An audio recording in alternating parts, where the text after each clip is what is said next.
மத்தேயு அதிகாரம் 3 இறை வார்த்தைகள் 1 முதல் 12 முடிய. அக்காலத்தில் திருமுழுக்கு யோவான் யூதாவின் பாலை நிலத்துக்கு வந்து, மனம் மாறுங்கள், ஏனெனில் விண்ணரசு நெருங்கி வந்துவிட்டது என்று பறைசாற்றி வந்தார்.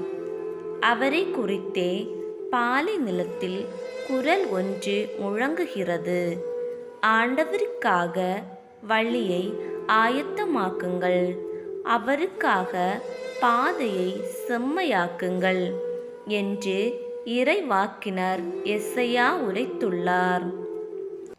இந்த யோவான் ஒட்டக முடியாலான ஆடையை அணிந்திருந்தார், தோல் கச்சையை இடையில் கட்டியிருந்தார், வெட்டுக்கிளியும் காட்டுத்தேனும் உண்டு வந்தார்.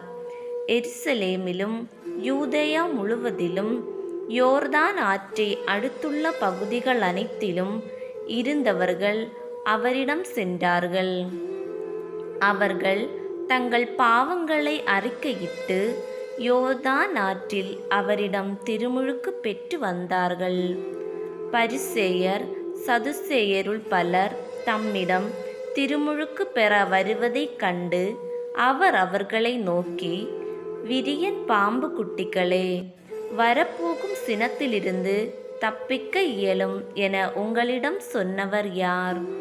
நீங்கள் மனமாறியவர்கள் என்பதை அதற்கேற்ற செயல்களால் காட்டுங்கள். ஆபிரகாம் எங்களுக்கு தந்தை என உங்களிடையே சொல்லி பெருமை கொள்ள வேண்டாம். இக்கற்களிலிருந்தும் ஆபிரகாமுக்கு பிள்ளைகளை தோன்ற செய்ய கடவுள் வல்லவர் என உங்களுக்கு சொல்கிறேன்.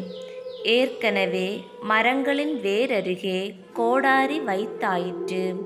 நற்கனி தராத மரங்கள் எல்லாம் வெட்டப்பட்டு தீயில் போடப்படும். நீங்கள் மனம் மாறுவதற்காக நான் தண்ணீரால் திருமுழுக்கு கொடுக்கிறேன். எனக்கு பின் ஒருவர் வருகிறார், அவர் என்னை விட வலிமை மிக்கவர்.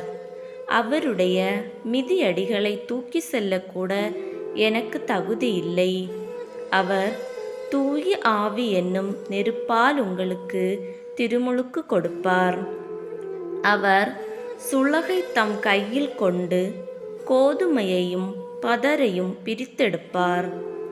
தம் கோதுமையை களஞ்சியத்தில் சேர்ப்பார், ஆனால் பதரை அணையா நெருப்பிலிட்டு சுட்டெரிப்பார் என்றார். இது கிறிஸ்துவின் அருள் வாக்கு. கிறிஸ்துவே உமக்கு புகழ்.